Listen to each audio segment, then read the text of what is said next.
Hi welcome all to lettuce edu tips. എല്ലാ PSC ഉദ്യോഗാർത്ഥികൾക്കും lettuce edu ടിപ്സിലേക്ക് സ്വാഗതം. നമ്മൾ മെയിൻലി ഫോക്കസ് ചെയ്യുന്നത് 2024 LDC LGS എക്സാമിനേഷന് വേണ്ടിയിട്ടാണ്. അപ്പം ഈ രണ്ട് എക്സാമിനേഷന് വേണ്ടിയിട്ടും പ്രിപ്പയർ ചെയ്യുന്നവർക്ക് വേണ്ടിയിട്ടുള്ള ടോപ്പിക്സ് ആണ് നമ്മൾ 150 ടോപ്പിക്സിൽ ഇൻക്ലൂഡ് ചെയ്ത് ഇന്ന് നൽകുന്നത്. അപ്പൊ ഇന്നത്തെ നമ്മുടെ ടോപ്പിക് അറിയണ്ടേ? ഇന്നത്തെ നമ്മുടെ ടോപ്പിക്കാണ് ഇത് ദേശീയ മനുഷ്യാവകാശ കമ്മീഷൻ. നിങ്ങൾ ഏതൊരു ക്വസ്റ്റ്യൻ പേപ്പർ എടുത്ത് നോക്കിക്കഴിഞ്ഞാലും ഒരു ചോദ്യം ദേശീയ മനുഷ്യാവകാശ കമ്മീഷനിൽ നിന്നോ അല്ലെങ്കിൽ സംസ്ഥാന മനുഷ്യാവകാശ കമ്മീഷനിൽ നിന്നോ കിട്ടും. പക്ഷേ ഇവിടുത്തെ ഇന്നത്തെ ഈ ക്ലാസ് ദേശീയ മനുഷ്യാവകാശ കമ്മീഷനാണ്. ഒരു ചോദ്യം നിങ്ങൾക്ക് കിട്ടാൻ വളരെ 99% സാധ്യതയുള്ള ഏരിയയാണ്.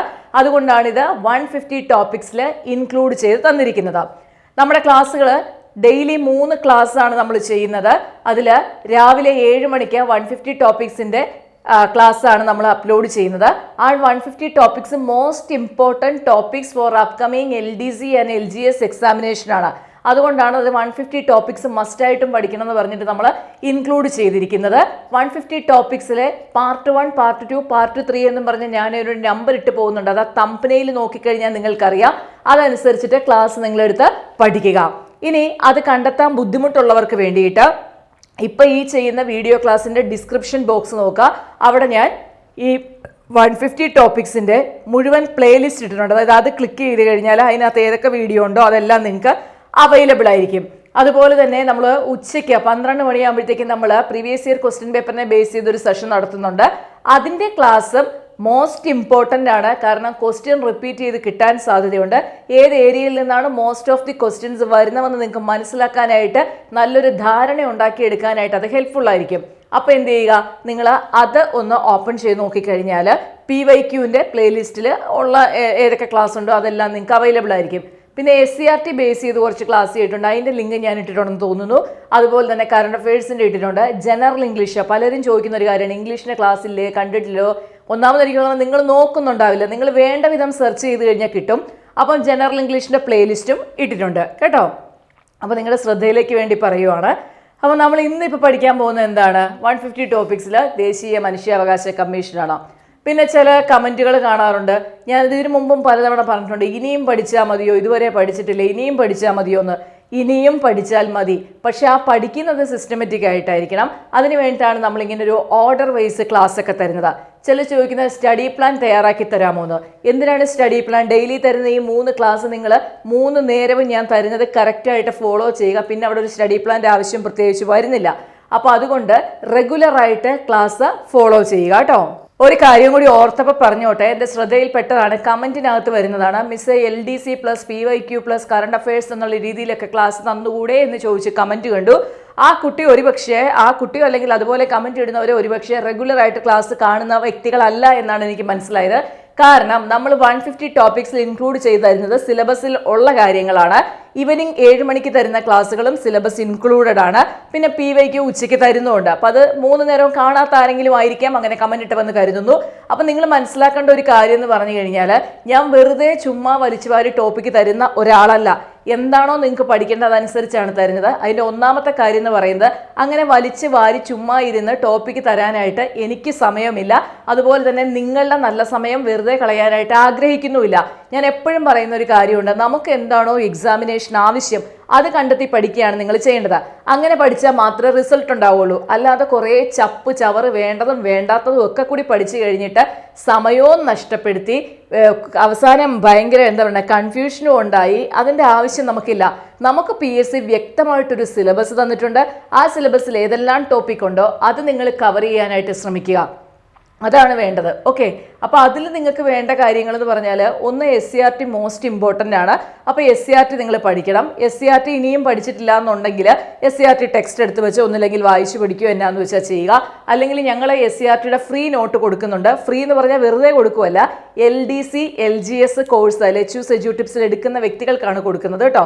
LDCയുടെയും LGSൻ്റെയും നമ്മുടെ പെയ്ഡ് ക്ലാസ് എടുക്കുന്ന കുട്ടികൾക്ക് അതിനോടൊപ്പം ഞങ്ങൾ ഫ്രീ ആയിട്ട് കൊടുക്കുകയാണ് ചെയ്യുന്നത്. ഇനിയിപ്പോൾ CPO WCPയുടെ ക്ലാസ് നമ്മൾ ഉടനെ സ്റ്റാർട്ട് ചെയ്യും. ആ കുട്ടികൾക്കും SCRTയുടെ നോട്ട്സ് ഫ്രീ ആയിട്ടാണ് കൊടുക്കാൻ ഉദ്ദേശിച്ചിരിക്കുന്നത്.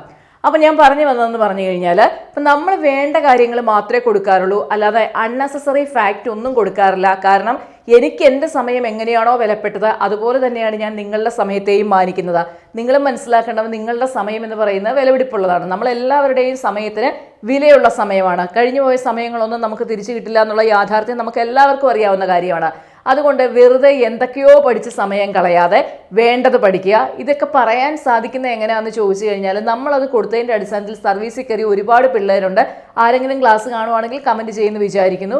എനിവേ, നമ്മുടെ ക്ലാസ് തുടങ്ങുമ്പോൾ തന്നെ ഫ്രണ്ടിൽ ഒരു പിക്ചർ വരുന്നത് കണ്ടോ, അത് എൻ്റെ പെയ്ഡ് ക്ലാസ് എടുത്ത് പഠിച്ച് റിസൾട്ട് കിട്ടിയ പിള്ളേരുടെയാണ് കേട്ടോ.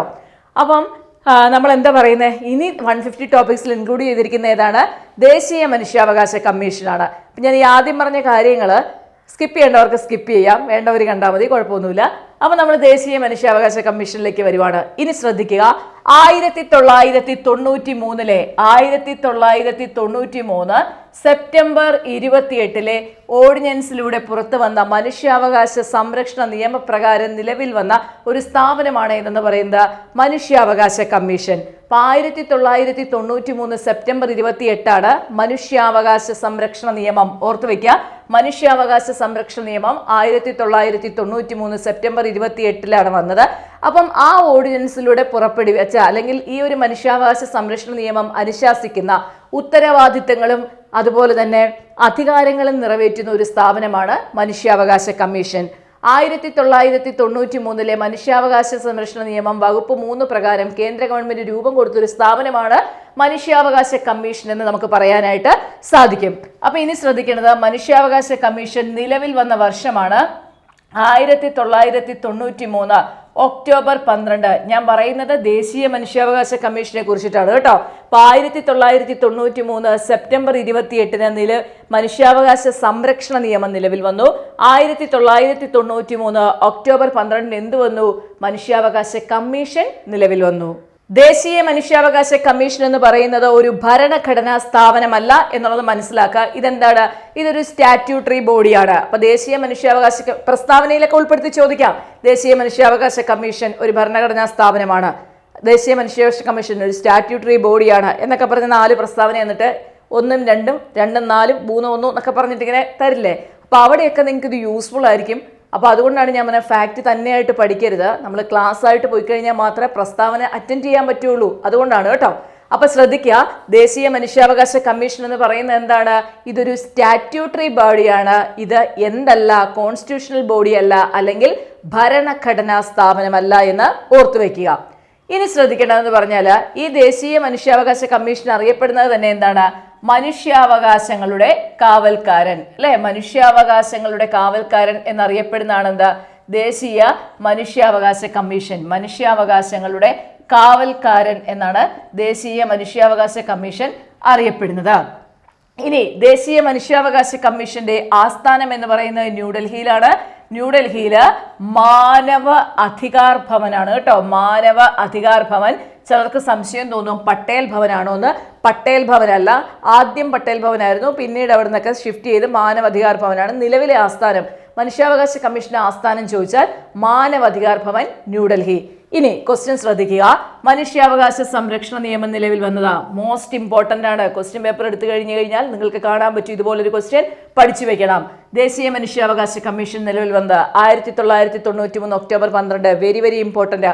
ഇത് വിത്ത് ഡേറ്റും ചോദിക്കും, ഡേറ്റ് ഇല്ലാതെ വർഷം തന്നെയായിട്ടും ചോദിക്കാറുണ്ട്. അതുകൊണ്ട് പഠിക്കുമ്പം വിത്ത് ഡേറ്റ് പഠിക്കുക. അടുത്തത് മനുഷ്യാവകാശങ്ങളുടെ കാവൽക്കാരൻ. Previous year question, repeated question ആണ്. ദെൻ ദേശീയ മനുഷ്യാവകാശ കമ്മീഷന്റെ ആസ്ഥാനം, പ്രീവിയസ് ഇയർ ക്വസ്റ്റ്യൻ. അപ്പൊ ഇത് 4 മോസ്റ്റ് ഇമ്പോർട്ടന്റ് ആണ്, വിട്ടുകളയരുത്, പഠിക്കുക. ഇപ്പൊ തന്നെ പഠിച്ചു കാണുന്നു വിശ്വസിക്കുന്നു. ദേശീയ മനുഷ്യാവകാശ കമ്മീഷന്റെ ഘടന മനസ്സിലാക്കണം. ഇത് പ്രസ്താവനയായിട്ടോ അല്ലാതെയോ ഒക്കെ ചോദിക്കാൻ സാധ്യതയുള്ള ഒരു ഏരിയ ആണ് കേട്ടോ. അപ്പൊ ദേശീയ മനുഷ്യാവകാശ കമ്മീഷന്റെ ഘടന പഠിക്കുമ്പോൾ നമുക്കറിയാം ഇതിൽ എത്ര മെമ്പേഴ്സ് ഉണ്ട്. ഇതിനകത്ത് സ്ഥിര അംഗങ്ങളും ഉണ്ട്, എക്സ് ഒഫീഷ്യോ മെമ്പേഴ്സും ഉണ്ട്. അതില് ഒരു ചെയർപേഴ്സണും 5 സ്ഥിരാംഗങ്ങളും വരുന്നുണ്ട്. ഓക്കെ, ഒരു ചെയർപേഴ്സൺ പ്ലസ് 5 സ്ഥിരാംഗങ്ങളാണ് വരുന്നത്. പഠിച്ചു വെക്കുക, ഒരു ചെയർപേഴ്സണും 5 സ്ഥിരാംഗങ്ങളും ഉണ്ടായിരിക്കും. ഇനി ഈ ചെയർപേഴ്സൺ എന്ന് പറയുന്നത് ആരായിരിക്കും? ചെയർപേഴ്സൺ എന്ന് പറയുന്നത് സുപ്രീം കോടതി ചീഫ് ജസ്റ്റിസ് പദവി വഹിച്ച വ്യക്തിയോ എന്ന് പറഞ്ഞു കഴിഞ്ഞാൽ മുൻ സുപ്രീം കോടതി ചീഫ് ജസ്റ്റിസ് എന്ന് പറയാം അല്ലെ. ഒന്നില്ലെങ്കിൽ സുപ്രീം കോടതി ചീഫ് ജസ്റ്റിസ് പദവി വഹിച്ച വ്യക്തിയോ അല്ലെങ്കിൽ ജഡ്ജ് പദവി വഹിച്ച വ്യക്തിയോ ആയിരിക്കാം എന്ത് ചെയർപേഴ്സൺ. ഒരു ചെയർപേഴ്സണും ശ്രദ്ധിക്കണം, ഒരു ചെയർപേഴ്സണും 5 സ്ഥിരാംഗങ്ങളുമാണ് ഉള്ളത്. നിങ്ങളുടെ ശ്രദ്ധ അങ്ങോട്ടും ഇങ്ങോട്ടും സ്കാറ്റർ ചെയ്ത് പോകാതെ ഇങ്ങോട്ട് വാ. അപ്പം ഒരു ചെയർപേഴ്സണും 5 സ്ഥിരാംഗങ്ങളുമാണുള്ളത്. ചെയർപേഴ്സൺ എന്ന് പറയുന്നത് ആരാണ്? സുപ്രീം കോടതി മുൻ ചീഫ് ജസ്റ്റിസ് പദവി വഹിച്ച വ്യക്തിയോ അല്ല എങ്കിൽ മുൻ ജഡ്ജ് പദവി വഹിച്ച വ്യക്തിയോ ആയിരിക്കണം എന്താ മനുഷ്യാവകാശ കമ്മീഷന്റെ ചെയർപേഴ്സൺ. ചെയർപേഴ്സൺ ആരായിരിക്കണം എന്നുള്ളത് നമ്മൾ മനസ്സിലാക്കി അല്ലെ. ഇനി മറ്റംഗങ്ങളിലേക്ക് വരാം. അപ്പം ഒരു ചെയർപേഴ്സൺ ഉണ്ട്, അത് നമ്മൾ മനസ്സിലാക്കി. മറ്റംഗങ്ങൾ എന്ന് പറയുന്നത് സുപ്രീം കോടതി ജഡ്ജ് പദവി വഹിക്കുന്നതോ അല്ലെങ്കിൽ സുപ്രീം കോടതി ജഡ്ജ് പദവി വഹിച്ചിട്ടുള്ളതോ ആയിട്ടുള്ള ഒരു വ്യക്തി. നിലവിൽ സുപ്രീം കോടതി ജഡ്ജ് ആവാം, അല്ലെങ്കിൽ സുപ്രീം കോടതിയിൽ നേരത്തെ ജഡ്ജ് ആയിരുന്ന ഒരു വ്യക്തി. ഇനി അടുത്ത ആളെന്ന് പറയുന്നത് ഹൈക്കോടതിയിലെ ചീഫ് ജഡ്ജ് ആയിരിക്കാം. അതായത് നിലവിൽ ഹൈക്കോടതി ചീഫ് ജഡ്ജ് പദവി വഹിക്കുന്ന വ്യക്തിയോ അല്ല എങ്കിൽ ഹൈക്കോടതിയിൽ മുൻ ചീഫ് ജഡ്ജ് പദവി വഹിച്ച വ്യക്തിയോ, അതായത് നിലവിൽ ഹൈക്കോടതി ചീഫ് ജഡ്ജ് വഹിച്ച വ്യക്തി പദവി വഹിക്കുന്ന വ്യക്തിയോ അല്ലെങ്കിൽ നേരത്തെ ഹൈക്കോടതി ചീഫ് ജഡ്ജ് പദവി വഹിച്ചിരുന്ന വ്യക്തിയോ ആയിരിക്കാം എന്തെന്ന് പറയുന്നത് ഈ ഇതിനകത്തെ മറ്റൊരു അംഗം. അപ്പൊ നമ്മളിപ്പം ഒരു ചെയർമാനെ കണ്ടു, അത് കഴിഞ്ഞിട്ട് പിന്നെ ആരെയാ കണ്ടത്? സുപ്രീം കോടതി ജഡ്ജ് പദവി വഹിക്കുന്നതോ അല്ലെങ്കിൽ നേരത്തെ സുപ്രീം കോടതി ജഡ്ജ് പദവി വഹിച്ചിരുന്നതോ ആയ വ്യക്തിയെ കണ്ടു. പിന്നെന്താ പറഞ്ഞേ? ഹൈക്കോടതി ജഡ്ജ് പദവി വഹിക്കുന്നതോ ചീഫ് ജഡ്ജ് പദവി വഹിക്കുന്നതോ അല്ലെങ്കിൽ നേരത്തെ ഹൈക്കോടതി ചീഫ് ജഡ്ജ് പദവി വഹിച്ചിരുന്നതോ ആയ വ്യക്തി. ഇനി ശ്രദ്ധിക്കുക, മനുഷ്യാവകാശങ്ങളുമായി ബന്ധപ്പെട്ട് പ്രവർത്തിക്കുന്നതോ അതിൽ പ്രായോഗിക പരിജ്ഞാനമുള്ളതോ ആയ 3 അംഗങ്ങള്. മനുഷ്യാവകാശങ്ങളുമായി ബന്ധപ്പെട്ട് പ്രവർത്തിക്കുന്നതോ അതിൽ പ്രായോഗിക പരിജ്ഞാനമുള്ളതോ ആയ 3 പേര്, അതിലൊരാൾ വനിതയായിരിക്കണമെന്നും പറയുന്നുണ്ട്. അപ്പൊ നോക്കൂ, 1 2 3 3 3 6, അതായത് ടോട്ടല് 6 അംഗങ്ങൾ, ഒരു ചെയർപേഴ്സണും മറ്റ് 5 അംഗങ്ങളും. ക്ലിയർ ആയില്ലേ? അപ്പം ഇത് പഠിച്ചു വെക്കണം. ഇത്രയും പേരാണ് എന്താ മനുഷ്യാവകാശ കമ്മീഷനിലെ സ്ഥിരാംഗങ്ങള്. ഒന്നുകൂടി നമുക്ക് പറയാം, ഒരു ചെയർപേഴ്സൺ ഉണ്ട്. ചെയർപേഴ്സൺ ആരായിരിക്കും? സുപ്രീം കോടതി ചീഫ് ജസ്റ്റിസ് പദവി വഹിച്ചിട്ടുള്ളതോ അല്ലെങ്കിൽ ജഡ്ജ് പദവി വഹിച്ചിരുന്നതോ ആയ ഒരു വ്യക്തി. പിന്നെ നമ്മൾ എന്താ പറഞ്ഞത്? സുപ്രീം കോടതിയിലെ ജഡ്ജ് പദവി വഹിക്കുന്നതോ അല്ലെങ്കിൽ മുൻ ജഡ്ജ് ആയിരുന്നതോ ആയ വ്യക്തി. പിന്നെ ഹൈക്കോടതിയിലെ ചീഫ് ജഡ്ജ് പദവി വഹിക്കുന്നതോ അല്ലെങ്കിൽ മുൻ ഹൈക്കോടതി ചീഫ് ജഡ്ജ് പദവി വഹിച്ചിരുന്നതോ ആയ വ്യക്തി. മനുഷ്യാവകാശങ്ങളുമായി ബന്ധപ്പെട്ട് പ്രവർത്തിക്കുന്നതോ അതിൽ പ്രായോഗിക പരിജ്ഞാനമുള്ളതോ ആയ 3 വ്യക്തികൾ, അതിലൊരാൾ വനിതയായിരിക്കണം. അപ്പം ഇത്രയും പേരാണ് മനുഷ്യാവകാശ കമ്മീഷനിലെ സ്ഥിരാംഗങ്ങൾ. വളരെ ഇമ്പോർട്ടൻ്റ് ആണ്, പഠിക്കണം. ഇനി നമുക്ക് എക്സ് ഒഫീഷ്യോ മെമ്പേഴ്സിനെ പറ്റി പഠിക്കാം. വളരെ ഈസിയാണ്, പെട്ടെന്ന് പഠിച്ചെടുക്കാം. നിങ്ങൾ മനസ്സ് വെച്ച് കഴിഞ്ഞാൽ നമുക്ക് പെട്ടെന്ന് പഠിച്ചെടുക്കാം. എക്സ് ഒഫീഷ്യോ മെമ്പേഴ്സ് 7 പേരാണ് വരുന്നത്. അതിനകത്ത് 1 ദേശീയ പട്ടികജാതി കമ്മീഷന്റെ ചെയർപേഴ്സൺ. ദേശീയ പട്ടികജാതി കമ്മീഷൻ ചെയർപേഴ്സൺ. അപ്പൊ നമുക്ക് ഇങ്ങനെ പഠിക്കാം: SC കമ്മീഷൻ ചെയർപേഴ്സൺ. നെക്സ്റ്റ് ദേശീയ പട്ടികവർഗ കമ്മീഷന്റെ ചെയർപേഴ്സൺ. ST commission chairperson. ദേശീയ പിന്നാക്ക വിഭാഗ കമ്മീഷന്റെ ചെയർപേഴ്സൺ. പിന്നെ ദേശീയ മൈനോറിറ്റി, അതായത് ന്യൂനപക്ഷ കമ്മീഷന്റെ ചെയർപേഴ്സൺ. ഓക്കെ, പിന്നെ നമ്മുടെ ബാലാവകാശ സംരക്ഷണ കമ്മീഷന്റെ ചെയർപേഴ്സൺ. ദേശീയ വനിതാ കമ്മീഷന്റെ ചെയർപേഴ്സൺ. ദേശീയ ഭിന്നശേഷി കമ്മീഷന്റെ ഹൈ കമ്മീഷണർ എന്നിവരാണ് എക്സ് ഒഫീഷ്യോ മെമ്പേഴ്സ്. ആരൊക്കെയുണ്ട്?